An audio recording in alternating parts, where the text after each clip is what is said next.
दुनिया की कोई ताकत पाकिस्तान को तरक्की से नहीं रोक सकती। मुसलमान के लिए नाउमीदी कुफर है। हमारे पास हर तरह की सलाहियत है जो पाकिस्तान को उरूज पर ले जा सकती है। Army chief general Syed Asim Munir का ग्रीन पाकिस्तान सेमिनार से खिताब। कहा, पाकिस्तान को अल्लाह ताला ने बहुत सी नेमतों से नवाजा है। हम बासलाहियत कौम हैं। जरूरत सिर्फ इस अमर की है कि हम मिलकर उसकी तरक्की में हिस्सा डालें। हम पाकिस्तान की मौशी तरक्की के लिए बहैसियत इदारा मुकम्मल जाफिशानी और कल्ब और रूह के साथ इस मरहले की तकमील के लिए हर मुमकिन ताउन का कर्जे हासिल करने के लिए तरले मिन्नतें कर रहे हैं। पाकिस्तान मजीद कर्ज लेने का मुतहम्मिल नहीं हो सकता। ज़राअत मजबूत होगी तो मुझे या सिपह सालार को कर्ज नहीं मांगना पड़ेगा।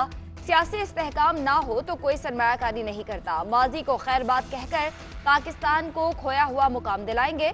वजीर आजम शहबाज शरीफ का फूड सिक्योरिटी पर कौमी सेमिनार से खिताब। बोले, पाकिस्तान में दूसरा ज़राई इनकलाब आ रहा है। 4 से 5 साल में ज़राअत के लिए 50 अरब डॉलर सरमायाकारी कहीं नहीं की गई। इस प्रोग्राम से 40 लाख अफराद को नौकरियां मिलेंगी। अदालतें जाली ज़राई अद्वियात खत्म नहीं कर सकती तो हमें आर्मी एक्ट लागू कर देना चाहिए। सेमिनार में army chief general Syed Asim Munir की भी शिरकत।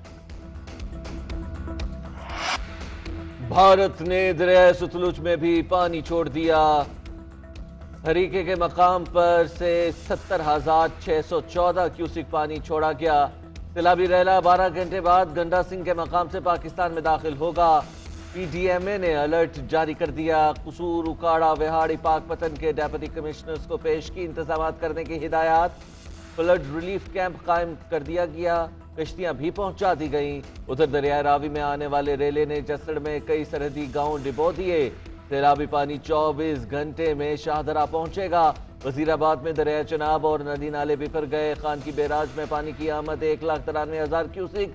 दरिया चनाब में मराला, खान की और कादराबाद के मकाम पर दरमियाने हो सकता है 11 अगस्त को असम्बलियां तहलील हो जाए। नवाज शरीफ और पार्टी क्लियर है, इलेक्शन वक्त पर होने चाहिए। जरूरी नहीं असम्बलियां तहलील होने पर इलेक्शन 90 रोज बाद हो। इलेक्शन 64 दिन बाद भी हो सकते हैं। इलेक्शन पर 20-30 दिन से कोई खास फर्क नहीं पड़ेगा। दुबई में मामूल की मुलाकात हुई। वजीर दाखिला राना सनाउल्लाह कहते हैं 9 मई के वाकयात प्लान के तहत किए गए। चेयरमैन पीटीआई बराह रास्त मुलविस हैं। शरपसंदों को कानून के कटहरे में लाया जाएगा, सजाएं होंगी।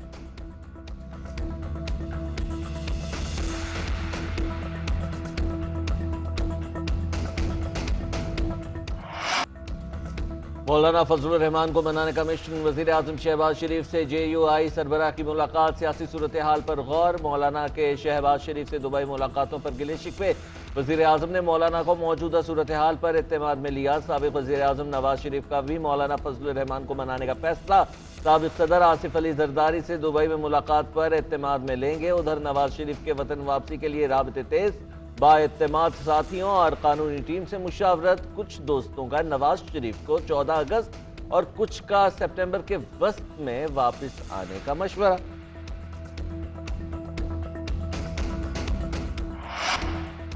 हो सकता है 11 अगस्त को असम्बलियां तहलील हो जाए। नवाज शरीफ और पार्टी क्लियर है, इलेक्शन वक्त पर होने चाहिए। जरूरी नहीं असम्बलियां तहलील होने पर इलेक्शन 90 रोज बाद हो। इलेक्शन 64 दिन बाद भी हो सकते हैं। इलेक्शन पर 20-30 दिन से कोई खास फर्क नहीं पड़ेगा।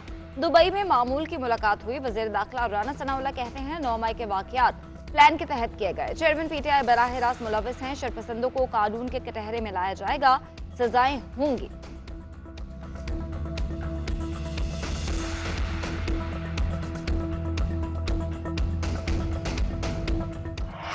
मौलाना फजलुर रहमान नून लीग से नाराज हो गए। एक नई और दिलचस्प सियासत जन्म ले रही है। पीडीएम कोई इंतखाबी इत्तेहाद नहीं। नून लीग और पीपल्स पार्टी के सियासी रास्ते जल्द जुदा हो जाएंगे। शाह महमूद कुरैशी की मीडिया से गुफ्तगू कहते हैं, खतरा था कि मुल्क डिफॉल्ट हो जाता। हमने IMF की टीम से मुलाकात की। अपनी जमात के मुफाद को एक तरफ रखते हुए अपने रियासत के मुफादात को देखेंगे। इंसदाद दहशतगर्दी अदालत इस्लामाबाद में समाअत। अदालत ने 2 मुकदमात की समाअत 18 जुलाई तक मुलतवी कर दी।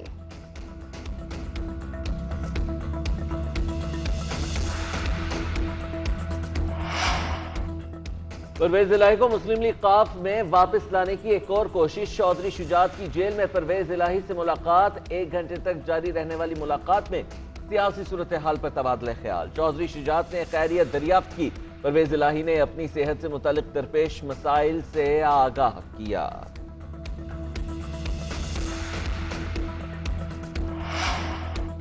चेयरमैन पीटीआई की आज फिर अदालत तलबी। इस्लामाबाद की इंसदादे दहशतगर्दी अदालत में पेश होने का हुक्म थाना गोलड़ा और थाना सिमजानी में दर्ज मुकदमात में तलब किया गया।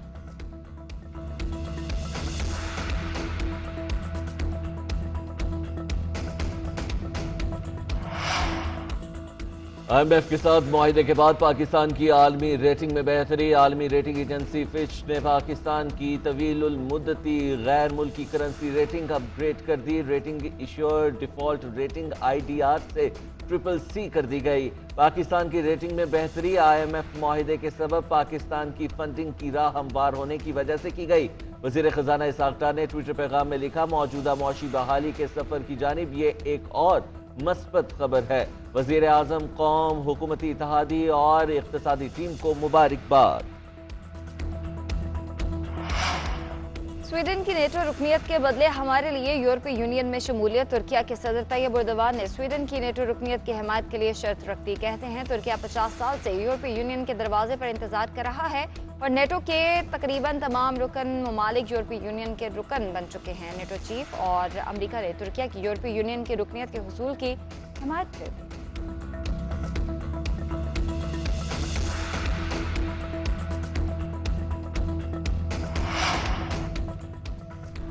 शाहीन लंकन टाइगर्स पर झपटने को तैयार। टेस्ट सीरीज से कबल कौमी टीम आज श्रीलंकन टीम के साथ वार्म अप मैच खेलेगी। गुज़िश्ता दोनों टीमों ने खूब प्रैक्टिस की और पहला टेस्ट 16 और दूसरा 24 जुलाई को शुरू होगा।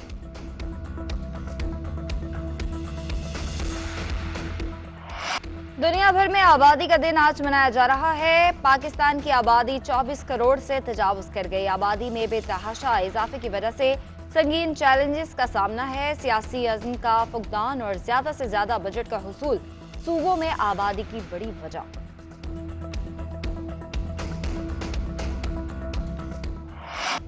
उर्दू अदब के मारूफ शायर कतील शफाई को मदाहों से बिछड़े 22 बरस बीत गए। कतील शफाई के लहजे की सादगी और सच्चाई, आवाम के जज्बात की खूबसूरत तर्जुमानी ही उनकी मकबूलियत का असल राज है। उनका कलाम पाकिस्तान और भारत में यकसा मकबूल है।